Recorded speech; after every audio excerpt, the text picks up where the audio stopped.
दोस्तों नमस्कार, मैं हूं विनीता यादव।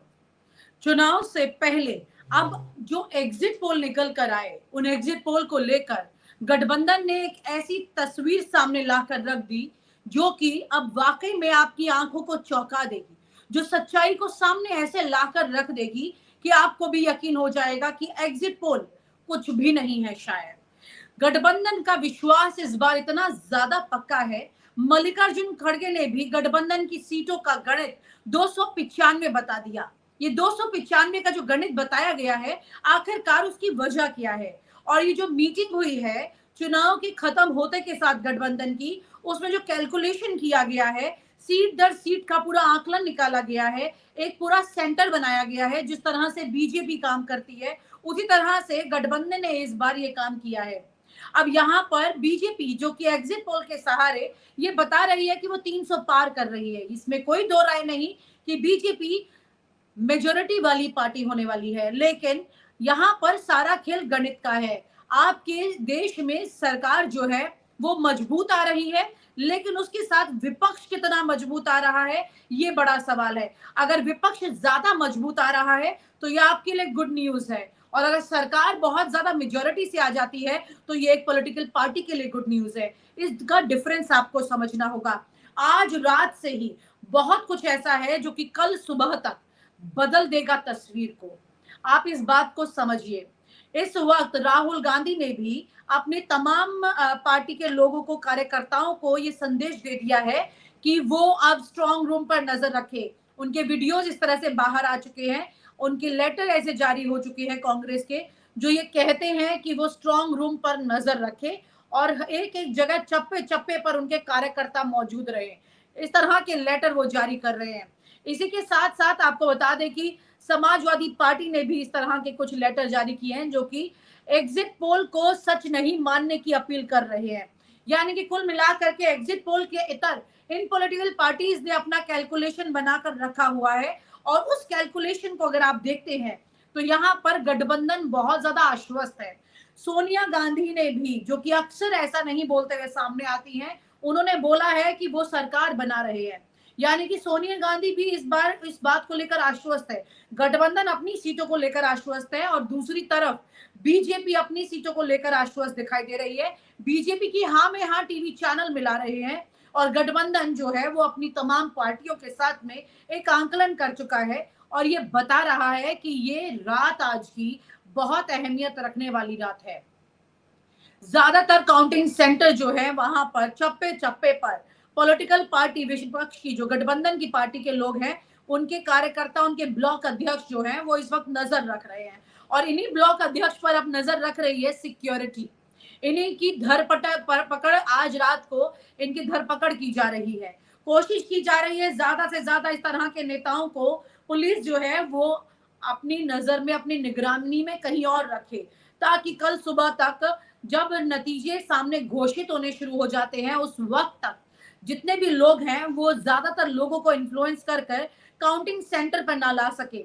अगर वो काउंटिंग सेंटर तक लोग पहुंच जाते हैं तो आप ये मानकर चलिए कि प्रशासन पर एक बड़ा दबाव बनने वाला है। प्रशासन पर ऐसा दबाव बनेगा विपक्ष के तमाम कार्यकर्ता और लोगों के वहां मौजूद होने से, कि आज की रात में जो कोशिश हो रही है दोनों तरफ से, उसे समझने की कोशिश कीजिए। ऐसा दबाव पड़ेगा कि एग्जिट पोल के नतीजे डगमगा जाएंगे। वहां पर यहाँ पर दो तरह की चीजें दिख रही हैं। एक तरफ चुनाव आयोग कोशिश ये कर रहा है कि जितने भी विपक्ष के लोग अब काउंटिंग सेंटर पर नजर रखने के लिए, जिनको हल्ला बोल कर दिया गया, ऐलान कर दिया गया उनकी पॉलिटिकल पार्टी के लीडर्स ने कि आप काउंटिंग सेंटर पर पहुंचिए। राहुल गांधी ने, अखिलेश यादव ने, जैसा कि मैंने लेटर भी आपको दिखाए उनके, उन्होंने ये हल्ला बोल किया है कि लोग ज्यादा से ज्यादा काउंटिंग सेंटर की तरफ पहुंचे और वहां पर जाकर नजर रखे। ऐसे में उनके ब्लॉक अध्यक्ष को ये हिदायतें दे दी गई हैं, वो लोग वहां पहुंच रहे हैं। 30% सिक्योरिटी आमतौर से ज्यादा काउंटिंग सेंटर पर बढ़ाई जा रही है, ताकि जितने भी लोग वहां पर मौजूद होंगे वो, उनका असर जो है प्रशासन पर उस तरह से ना पड़े, वो इन्फ्लुएंस ना दिखे, जो कि 2022 के उत्तर प्रदेश के चुनाव में भी दिखाई दिया था। उस वक्त भी ये तस्वीर सामने आई थी कि किस तरह से लोग वहां पर इकट्ठा तो हो रहे थे, लेकिन प्रशासन ने आखिरी वक्त में अपना पाला बदल लिया था। लेकिन इस बार ऐसे किसी भी गुंजाइश को छोड़ना नहीं चाहता है विपक्ष। हमारे साथ वाहिद नसीम जी जुड़ गए हैं, टीवी के मैनेजिंग एडिटर, उनसे हम बात करते हैं। यहाँ पर एक बड़ी तस्वीर सामने निकल के आ रही है सर। जितने भी पॉलिटिकल पार्टी के जो नेता हैं, उन्होंने एक तरह से अपने जितने कार्यकर्ता हैं, मजबूत जमीनी नेता हैं, उनको ये बोल दिया गया है उनको कि आप ज्यादा लोगों के साथ में काउंटिंग सेंटर पर नजर रखें, शांतिपूर्वक नजर रखें। लेकिन उसके लिए सिक्योरिटी बढ़ाने के इंतजाम चुनाव आयोग की तरफ से कर दिए गए हैं। अब चुनाव आयोग कहें या ब्रैकेट में कुछ और कहें, बड़ा सवाल ये है यहाँ पर कि काउंटिंग सेंटर पर इस तरह से नजर रखने से क्या आपको लगता है कि प्रशासन पर इतना असर पड़ जाएगा कि वाकई में अब ये जो तस्वीर है एग्जिट पोल की, इसको बदला जा सके? ये एग्जिट पोल वाकई में एग्जिट पोल है या फिर कुछ और तस्वीर है जो कि अब प्रशासन को इन्फ्लुएंस करके अलग तरीके से शायद बदली जा सके? कम से कम निष्पक्षता की बात यहाँ पर देखिए। हम सर, मैं यहाँ एक बात क्लियर करना चाह रही हूँ, हम ये जो वीडियो भी कर रहे हैं, ये जो बात बता रहे हैं, जानकारी साझा कर रही है, इसलिए नहीं कि हम किसी के पक्ष की बात कर रहे हैं। हम बात कर रहे हैं निष्पक्ष तरीके से चुनाव के परिणाम आने की। अगर वाकई में कोई झोल है इसमें, तो वो तस्वीर साफ होनी चाहिए। और ये सिर्फ उसी बात पर नजर रखने के लिए तमाम कार्यकर्ताओं के लिए हल्ला बोल कर दिया गया है। आप क्या कहेंगे सर?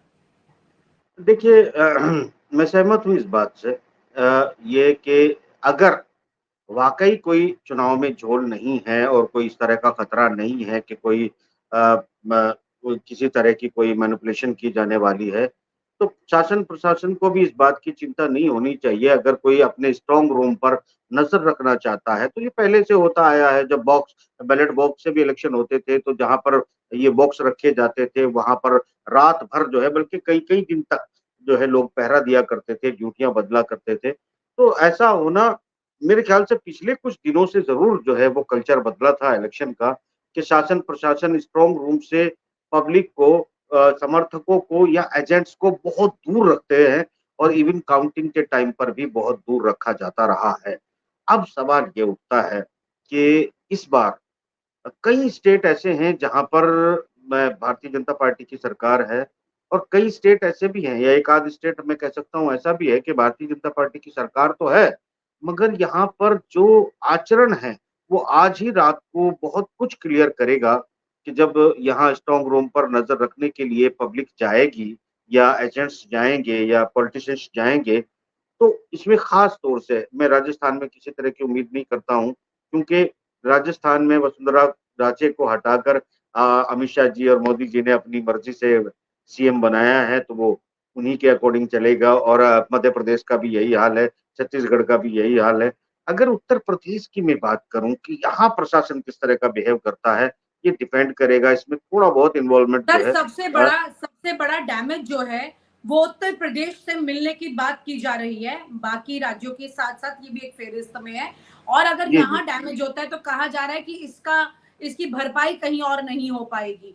ऐसे में अभी जो एग्जिट पोल आए, उसमें जहां पर पश्चिम बंगाल में बड़ा नुकसान दिखाई दे रहा था, वहां पर हम्म। एग्जिट पोल में वो सीटें बढ़ गई। उड़ीसा में सीटें बढ़ गई, आंध्र प्रदेश में सीटें बढ़ गई। इस तरह से वो राज्य जहां पर देखिए ये लग रहा था विनीता कि जी, ये डाउन जो जाएगी, जो वहां बढ़ गया। ये जो तो ये नॉर्थ सीटें की जो, बढ़ी। सर मैं एक बार सवाल कर लूं, जो नॉर्थ की सीटें हैं, राज्य हैं खास तौर से, अगर बात की जाए इन राज्यों की जहां पर ज्यादा नुकसान दिखाई दे रहा है, बिहार की बात करें, महाराष्ट्र की बात करें, उत्तर प्रदेश की बात करें, ये वो जगह है जहां पर बीजेपी की सीटें घट रही हैं, ऐसी चर्चाएं जोरों पर है।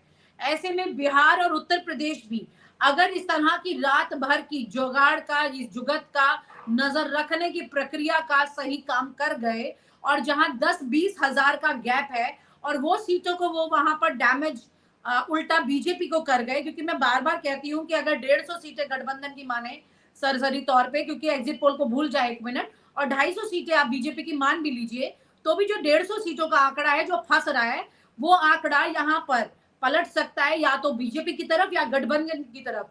गठबंधन भी 250 तक पहुंच सकता है, उसमें उससे ज्यादा भी पहुंच सकता है। ऐसे में ये क्लोज नेट की सीटें 10,000 से 20,000 की, इन्हीं सीटों पर ज्यादा नजर रखने की बात की जा रही है। इन्हीं पर इस वक्त बीजेपी, दिल्ली मान नहीं रही है, दिल्ली भी उन पर नजर रख रही है। प्रशासन की ज्यादा मुस्तैदी वहां पर कर दी गई है, ज्यादा डिप्लॉयड कर दिए वहां पर लोग, ज्यादा से ज्यादा लोग वहां पे प्रशासन ने लगा दिए हैं, सिक्योरिटी के। अब ऐसे में ये अपने कार्यकर्ताओं को भेज दे। कुछ वीडियोस भी पहले बीच में आए थे सामने, आपसे साझा किए थे कि लोग खुद ही पूरा चेकिंग कर रहे हैं, कार्यकर्ता पार्टी के वो खुद ही अपने हाथों में इस चीज को लिए हुए हैं। ये बात पहले भी देखने को मिली थी, लेकिन क्या आपको लगता है कि प्रैक्टिकल लेवल पर ये सारी तस्वीर जिसका जिक्र मैं अभी कर रही हूं, ये सब करने के बाद भी क्या कुछ बदलेगा? नहीं, थोड़ा बदलाव आएगा, इसमें मनोवैज्ञानिक दबाव बढ़ेगा। जो लोकल प्रशासन है, जो डीएम हैं या जो कुछ वोटिंग के वक़्त होगा, अगर बाहर बहुत सारा पब्लिक मौजूद है, तो जिस तरह पब्लिक को बहुत दूर अगर ना रखा गया, देखिए देखना ये होगा, जैसे ही वोटिंग शुरू होगी, वोटिंग के वक़्त जो है वो प्रशासन किस तरह का बिहेव वहाँ पर मौजूद लोगों के लिए जो अपने वोट की रक्षा करना चाहते हैं, अगर उन लोगों के लिए जो है वो देखना चाहते हैं कि भई कोई इसमें इंटरफेयर तो नहीं हो रहा है, कोई मैनिपुलेशन तो नहीं हो रहा है। अगर ऐसी सिचुएशन पे प्रशासन का व्यवहार क्या करता है, ये मेरे ख्याल से सुबह 10 से 11 बजे तक प्रशासन ही, मैं आपको एक इंडिकेशन बता देता हूँ, अगर प्रशासन का बिहेव विपक्षी एजेंट्स और विपक्षी लीडरशिप और विपक्षी पब्लिक्स के खिलाफ बहुत ज़्यादा सख्त आपको नज़र आता है, तो फिर ये आपको एक संकेत होगा। देखिए, कोई भी पब्लिक कितनी भी बड़ी क्यों ना हो, शासन-प्रशासन के साथ वो टकरा नहीं सकती। टकराने की कोई सूरत भी नहीं होनी चाहिए, टकराव भी देश के अंदर नहीं होना चाहिए, किसी भी सूरत में नहीं होना चाहिए। मगर एक और भी कड़वी सच्चाई है कि प्रशासन के सामने कोई भी कितनी भी बड़ी जनता क्यों ना हो, वो नहीं टकरा सकती। तो वो जो चाहेंगे वो हो जाएगा, इसमें तो कोई दो राय नहीं है। एक मनोवैज्ञानिक मतलब 5 से 10% मनोवैज्ञानिक दबाव ज़रूर बन सकता है, इसमें बहुत बड़ा बदलाव नहीं आने वाला है और शायद यही कोशिश जो है वो इंडिया गठबंधन की लीडरशिप कर रही है कि कम से कम एक मनोवैज्ञानिक दबाव रहे, ताकि ऐसा ना हो कि भई आपने खुली छूट दे दी, जैसे कि पता नहीं सच है कि अफ़वाह है, ये हम तो दावा नहीं करते। अगर 150 डीएम से कन्वर्सेशन किया गया है, तो हो सकता है वो ईमानदारी से चुनाव करने के लिए किया गया हो या फिर इसलिए किया गया हो कि भई ईमानदारी ताक में रखो, हमें तो किसी भी सूरत में जीत चाहिए। तो ये जो सिचुएशन आती है ना विनीता जी, ऐसी सिचुएशन में कुछ भी कहना बहुत मुश्किल है। वो तो कल प्रशासन का जो व्यवहार है या आज रात 12 बजे के बाद तक जो प्रशासन का व्यवहार है, वो काफ़ी कुछ इंडिकेट करेगा। इसे आप इंडिकेटर मान सकते हैं शाम तक के जो नतीजे हैं उनकी तरफ, क्योंकि बहुत सारी चीज़ें चाहता है इंडिया गठबंधन जो कानून के तहत है।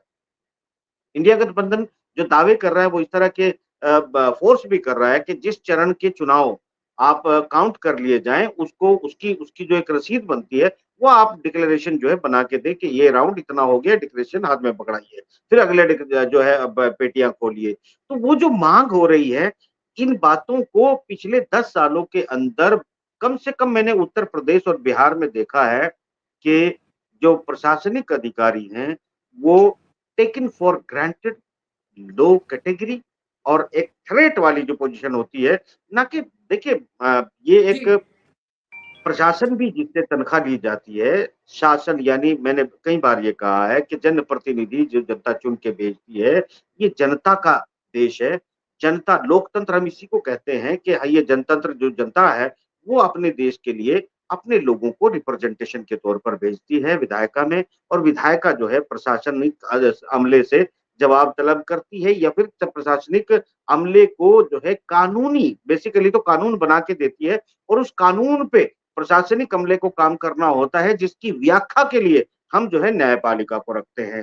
तो कार्यपालिका, विधायिका और न्यायपालिका इन तीनों में जो समन्वय है, अगर उस समन्वय में जो चौथा जो आम जनता है, जिसे हम मतलब मुख्य ये सारी तीनों चीज़ें ना जनता के लिए ठीक बनाई सर, गई हैं। अगर आप ठीक। जनता को ही जो है वो एक सी कैटेगरी में लाके खड़ा कर देते हैं, उन्हीं के वोट उन्हीं को अपना प्रतिनिधि चुनना है, उनके साथ अलग से व्यवहार करते हैं, तो फिर इसको मेरे ख्याल से लोकतंत्र नहीं डिक्टेटरशिप कहते हैं। चाहे जी, डिक्टेटरशिप जनता की हो, जनता की के जी, बजाय प्रशासन की हो या फिर शासन की हो। तो ये सिचुएशन मेरे ख्याल से पहली बार मैं अपनी इतनी लंबी उम्र के बाद मैंने बहुत चुनाव देखे हैं। मुझे बहुत अच्छे से याद है 77-76 का वो आंदोलन भी मुझे वो याद है, तमाम चीजें टिप्स पे याद है कि क्या हुआ है। इंदिरा गांधी का वो टेरर का दौर, संजय गांधी का एक भय, वो भी सब मैंने अपनी आंखों से देखा है। वो नसबंदी काल भी मुझे टिप्स पे याद है। मगर देश का एक बहुत बड़ा वर्ग जो इस चुनाव के नतीजों से डरा बैठा है, मैंने ऐसा माहौल अपनी जिंदगी में हिंदुस्तान में कभी नहीं देखा। ठीक ऐसा है सर। क्यों, आखिर ऐसा क्यों किया? चाहे इसमें सुप्रीम कोर्ट के अमला हो या फिर चुनाव आयोग का अमला हो, कि देश की जनता को भयभीत कर दिया और उन्हें इतना ज्यादा शक हो गया कि वो आपके स्ट्रांग रूम पे जाके पूरी जनता बैठना चाहती है, वो आपके डीएम पे भरोसा नहीं कर रहे हैं, ये सब कुछ नहीं कर रहे हैं। चुनाव प्रक्रिया तो बिल्कुल। पहले भी होती रही है। आखिरकार कहीं ना कहीं आप इसके जिम्मेदार हैं हाँ, या इतने फिर आप बड़े ऐसा स्तर करना पर चाहते हैं? अविश्वास, वो भी उन मशीनरी को लेकर जो देश के लोकतंत्र की खूबसूरती को बढ़ाते हैं, देश की दशा और दिशा तय करते हैं। ऐसी स्थिति में इतना बड़ा अविश्वास इन तंत्र को लेकर, ये वाकई में सवाल खड़े करता है और ये अपने आप में बहुत ही ज्यादा निराशाजनक बात है। बड़ी बात यह है कि चुनाव आयोग से लड़ रहा है एक तरह से विपक्ष आज की तारीख में। आज की तारीख में विपक्ष जो तैयारी कर रहा है इस वक्त, वो चुनाव आयोग को नकेल कसने के लिए कर रहा है। जो काम चुनाव आयोग को करना चाहिए, प्रशासन पर नजर रखनी चाहिए ताकि वो हेरा फेरी ना करे, अब विपक्ष ने उसे अपने हाथों में खुद ले लिया है। तमाम बड़े नेताओं ने ये हल्ला बोल का ऐलान कर दिया है। पहली बार नहीं हुआ, इससे पहले भी हुआ था, लेकिन इस बार ये बहुत ज्यादा गंभीर स्तर पर किया जा रहा है। कल को लेकर अब सिर्फ ये जो 12 घंटे का समय एक तरह से मानकर चलिए, यही 12 घंटों के अंदर बहुत कुछ ऐसा है जो पर्दे के पीछे घट रहा है, जो शायद टीवी चैनल पर दिखाई ना दे, जो कहीं इसकी खबर शायद कि लोगों को पता ना चले, और जो नजर आएंगे वो नतीजे होंगे। लेकिन नतीजों से पहले किस तरह से विपक्ष जो है वो प्रशासन पर नकेल कसते हुए पारदर्शी तरीके से रिजल्ट घोषित करने का दबाव अगर वो डालता है, और अगर वो इसमें सक्सेसफुल हो जाता है, तो वाकई में बहुत सारी ऐसी सीटें हैं सर इस बार जो बिल्कुल नेक टू नेक फंस रही हैं। इस बार बिल्कुल। बीजेपी का वोट प्रतिशत भी गिरेगा, आप उसको देखिएगा, वोट प्रतिशत में गिरावट आएगी। जिस नहीं है तरह वो। से अगर 2022 के अखिलेश यादव की बात करें, हिस्टोरिकल वोट प्रतिशत उनको मिला था, और वहां पर बीजेपी के लिए भले ही सीटें उनकी सरकार बनाने लायक हो गई थी, लेकिन उनके कद में घटा था उनका कद। ऐसी स्थितियां कुछ इस तरह से आज नेशनल लेवल पर बन रही हैं। ऐसी स्थितियों को अगर हम देखते हैं तो इतना जरूर कह सकते हैं कि आज की तारीख में आप किसी पक्ष की भले ही बात मत कीजिए, लेकिन आप निष्पक्ष होते हुए देश के खूबसूरत लोकतंत्र की बात तो जरूर कीजिए, जिसकी जिम्मेदारी खुद इन पार्टियों की है जो लगातार सत्ता का लालच करती हैं। अटल बिहारी वाजपेयी ऐसे वक्त में और टीएन शेषन ऐसे वक्त में वाकई बहुत याद आते हैं, क्योंकि उन दोनों ने एक मिसाल पैदा की थी जो कि हमेशा, चाहे उनकी मूर्ति कोई लगाए या ना लगाए, लेकिन हाँ, वो हमेशा लोगों की जबान पर रहेंगे अपने फैसलों की वजह से। जी। एक मिसाल देता हूँ मिंता जी। जी सर। अगर मैं अटल बिहारी वाजपेयी जी की बात करता हूँ, तो अटल बिहारी वाजपेयी में एक स्पोर्ट्समैन स्पिरिट जिसे कहते हैं ना, एक पॉलिटिकल स्पिरिट जो है उनमें दिखाई देती थी। उनके आचरण में पॉलिटिकल स्पिरिट दिखाई देती थी। ये स्पोर्ट्समैन स्पिरिट का मैंने क्यों उदाहरण दिया कि एक दौर था पाकिस्तान में, बड़े बेईमान किस्म के अंपायर हुआ करते थे। उनमें से एक बहुत बदनाम नाम था जिसका नाम था शकूर राणा। ये शकूर राणा जो है वो बड़े ही बेईमानी से जो है वो डिसीजन दिया करता था। एक बार अब्दुल कादिर वहां का एक बॉलर था, उसने 9 विकेट लिए थे, 9 में से 7 शकूर राणा ने एलपीडब्ल्यू दे दिए थे, जो पूरा का पूरा डाउटफुल था। मगर हमारे सुनील गावस्कर साहब, इसमें हमारे बहुत सारे कपिल साहब, इन सब की जो है एक रिस्पेक्ट हुआ करती थी, और इनकी स्पोर्ट्समैन स्पिरिट के बारे में कहा जाता था कि अगर इनको लगता था अंपायर ने उंगली भी नहीं उठाई, उनकी पैड से गेंद टकराती थी और उनको लगता था कि मैं एलपीडब्ल्यू हुआ हूं, तो वो क्रीज छोड़कर चल देते थे। इसे ठीक। ये जो स्पिरिट थी सुनील गावस्कर, कपिल देव साहब की, ये स्पिरिट जो है दिखाई देती थी भारतीय जनता पार्टी में भी, और खासतौर से अटल बिहारी वाजपेयी जी में भी।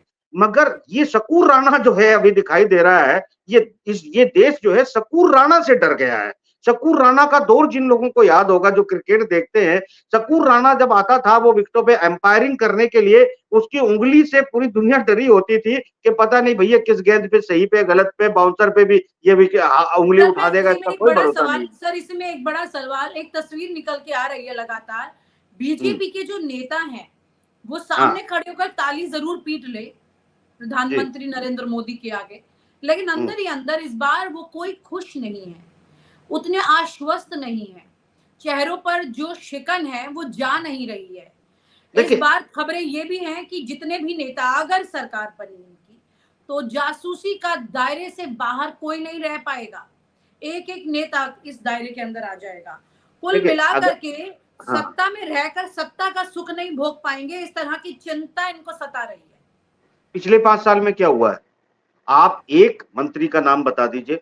अगर हम गडकरी जी की बात को छोड़ देते हैं, तो किसी एक मंत्री का नाम बता दीजिए कि उसने अपने दम पर कोई काम किया हो, या उसके काम को किसी ने सारा क्रेडिट जो है वो नेगेटिव और पॉजिटिव मोदी जी के और अमित शाह जी के नाम पे था। बाकी इसमें कितने मंत्री थे, कितने मंत्रालय थे, आप उनके नाम तक नहीं बता पाएंगे पत्रकार होते हुए। तो ये जो सिचुएशन है अब की बार, वो तो सीधी सी बात है। देखिए हमारा जो सर्वे है, मेरा सर जो पत, आकलन सर है, नाम तो उनके पता है लेकिन काम नहीं पता चलते हैं, उसका जिक्र कहीं नहीं हुआ। वो माफ खुद करना बेचारे तलाशते रह मैं गए कि विनीता उन्हें जी, क्या करना है। इतना खाली वक्त जितना इस बार मंत्रियों के पास दिखाई देता है इस इनके आप कार्यकाल महान में, हैं। उतना पहले नहीं तो कभी नहीं मिला। विनीता जी, आप महान हैं, आपको नाम याद है, क्योंकि मैं यूजलेस लोगों के नाम याद नहीं रखता, इसलिए मुझे याद नहीं है। तो मैं आपको एक बात बता दूं, क्योंकि वो यूजलेस लगे मुझे, कोई उनमें दम नहीं लगा तो क्या नाम याद रखने हैं। ठीक सर। अब अगर सीतारमण जी कोई जाके कहती हैं, तो क्या सीतारमण जी बजट बनाती हैं? उनके शोहर कुछ कहते हैं, वो कुछ कहती है, जमीन पे कुछ होता है। ये तो हमने बहुत कुछ देखा है, बहुत सारी चीजें थी। एक कोई कानून मंत्री है, तो कोई एक डिफेंस मिनिस्टर साहब जो है, राजनाथ साहब, ठीक जो सर। बिल्कुल जब मोदी जी आए थे मैदान में, असल में वो दावेदार थे। वो जो 2-3 दावेदार थे, उनमें से एक राजनाथ सिंह प्रबल दावेदार थे। तो उनकी स्थिति भी हम जानते हैं कि कैसी है और क्यों है, और वो कब क्या स्टेटमेंट देते हैं, और उनके साथ और क्या हुआ वो भी हमको पता है। मतलब हम उस पर जी। ज्यादा नहीं बहस करेंगे, मगर ठीक एक सर। चीज कहता हूँ विनीता जी, आपको भी पता है सारी बातें। एक चीज आप समझिएगा, मैं ये कहता हूं कि आज इतना अविश्वास क्यों हुआ? मैंने अपने अपने सर्वे की फिर मैं एक बात कर रहा था कि मुझे तमाम रिपोर्ट एनालाइज करने के बाद, तमाम चीजें एनालाइज करने के बाद, मुझे भारतीय जनता पार्टी 236 के ऊपर जाती हुई नजर नहीं आती। तो और इसकी वजह, आपने कई सर्वे देखे होंगे जहां भारतीय जनता पार्टी को या एनडीए को जहां पर सीट ही 10 है, वहां पर 15-15 सीटें जिता दी हैं। तमिलनाडु जैसी जगह में जहां जमीन खोजना मुश्किल है, अगर आप कहें कि 37 या 33% वोट पूरे तमिलनाडु का भारतीय जनता पार्टी को पड़ा है, तो ये स्पष्ट है, अंधा भी इस पर विश्वास नहीं करेगा। अगर आप केरला में 4 सीटें भारतीय जनता पार्टी को देते हैं, तो कोई सपने में भी नहीं सोच सकता। ये सब बातें अगर आप जो है वोट प्रतिशत को बढ़ाने के लिए तमिलनाडु में जाके वोट प्रतिशत बढ़ा देते हैं, कहीं ऐसी जगह जहां बीजेपी का फुटप्रिंट नहीं है, वहां भी आप 15 से 16% या 20% वोट पर शेयर दिखा देते हैं, तो ऐसी कंडीशन में आप ठीक। ओवरऑल शेयर बढ़ाकर मैनिपुलेशन कर सकते हैं, मगर ये जमीनी सच्चाई नहीं है, ये सबको पता है, इसलिए लोग डरे हुए हैं। बिल्कुल, और इसी इसी की कवायद, आखिरी कवायद आज की रात में चल रही है, और यहाँ पर देखना ये होगा कि क्या वाकई में विपक्ष लोकतंत्र को बचाने के लिए एक ऐसी कोशिश करता है जो कि कामयाब साबित होगी। कल का इंतजार करेंगे सर, कल आपसे फिर मिलेंगे सुबह जब नतीजे आने शुरू हो जाएंगे और आपसे ए, जुड़ेंगे। एक एक छोटी सी बात बिल्कुल आपको कहता चलूं विनीता जी, ये बेसिकली इस बार इस चुनाव को बचाना खाली विपक्ष के बस की बात नहीं है। भारतीय जनता पार्टी के वो लीडर जो बोल तो सकते नहीं, कह तो कुछ सकते नहीं, मगर जान छुड़ाना चाहते हैं। अगर उनका भी कोई किरदार हुआ तो शायद बच जाए। बाकी तो देखिए, माफ करना, अगर आपने निगरानी बढ़ा दी विपक्ष ने, तो इलेक्शन कमीशन ने सिक्योरिटी को हाई लेवल पर बढ़ा दिया। तो बिल्कुल मुकाबला करने की तैयारी है। इलेक्शन बिल्कुल कमीशन की आमने सामने नीयत हो बिल्कुल चुके हैं। क्लियर है। जी, इस वक्त आमने सामने की बात हो रही है। आज रात को ये फैसला हो जाएगा कि नतीजों में ये पता लग जाएगा कि ये जो सो कॉल्ड एग्जिट पोल है ये कितने सही और गलत साबित होते हैं। ये कल पता लगेगा अगर विपक्ष ने वाकई में अपने हिस्से की पारदर्शिता के साथ में सीटें पाली, और वहीं पर बीजेपी भी इस वक्त इसी विनीता जी, दावेदार। हम वो बातें नहीं कर पाए जो मैं थोड़ी थोड़ी कर देता हूँ, छोटी छोटी बातें हैं। देखिए, मैं आपको यहाँ भी एक बात बताना चाहता हूँ, इन इन इन जो आपके चुनाव सर्वे हैं, ये तो इतने फेक हैं कि जहां पर रामविलास पासवान का बेटा 5 सीटों पर मात्र चुनाव लड़ रहा है, अगर आप वो कहें, और अगर ये सर्वे उसे 6 सीटें जितवा दें, और जहां पर सीपीएम चुनाव ही नहीं लड़ रही है उसको भी 2 सीटें जितवा दें, तो बेसिकली कांग्रेस के हिस्से में जहां 15 सीट आई हो, वहां मतलब लड़ी 15 पे रही हो, वहां कांग्रेस को 16 सीट जितवा दी जाए, तो सर्वे तो पूरा का पूरा फेक है, एग्जिट पोल पूरा फेक है, मैनिपुलेट किया गया है, डाटा भी सही से लिखा नहीं गया है। और ये इस ठीक फेक सर। सर्वे को 400 पार को सच करने की आज की ठीक सर, इस रात पर से चर्चा कल करेंगे शाम सर। तक कोशिश करेंगे। हाँ, कल इस पर चर्चा करेंगे सुबह, क्योंकि ज्यादा वक्त फिर उसमें बचेगा नहीं। अब 12 घंटे इस रात के हैं, इसमें पता लग जाएगा, कयामत की रात। दूध का दूध पानी का पानी होगा। लेकिन ये वाकई में जो तस्वीर साफ होगी, ये सही तस्वीर होगी कि नहीं, इस पर भी बड़ा सवाल है। क्या वाकई में अगले 5 साल आप एक पारदर्शिता को पार करके जा रहे हैं या फिर कुछ और करके?